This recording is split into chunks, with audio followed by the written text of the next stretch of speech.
In Europe, that's a different thing. Like, I think the European state is doomed because I think it grew too fast. And it severed the connection between, like, there's not the proper hierarchy of identification. So, and people are saying, wait, Brussels? Like, who the hell are you guys?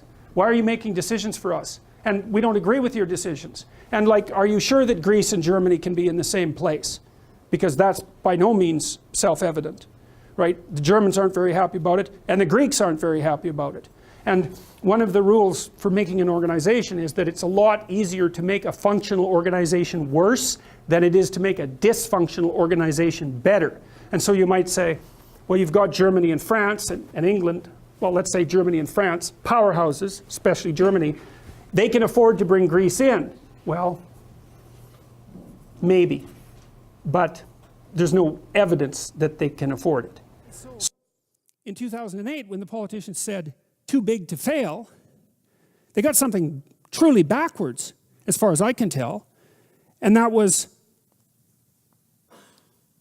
it was a reverse, the statement was reversed. It should have been, so big it had to fail. And that's what I think the story of the Tower of Babel is about. It's a warning against the expansion of a system until it encompasses everything. It's a warning against totalitarian presumptions. So properly functioning systems have an appropriate scale. I read an article in The Economist magazine this week about the rise of nationalist movements all over the world as a counterbalance to globalization. Maybe it's most marked with the European Economic Community. And The Economist writers were curious about why that counter movement has been developing, but it seems to me that it's also a Tower of Babel phenomena, is that,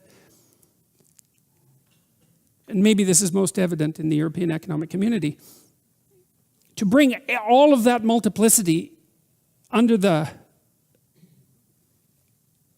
what would you call it, under the umbrella of a single unity is to simultaneously erect a system where the top is so far from the bottom that the bottom has no connection to the top. You know, your social systems have to be large enough so they protect you, but small enough so that you have a place in them. And it seems to me perhaps that's what's happened in places like the EEC, is that the distance between the typical citizen and the bureaucracy that runs the entire structure has got so great that it's an element of destabilization in and of itself. And so people revert back to, say, nationalistic identities because it's something that they can relate to. There's a history there and a shared identity, a genuine identity, an identity of language and tradition that's not an artificial imposition from the top, an artificial abstract imposition.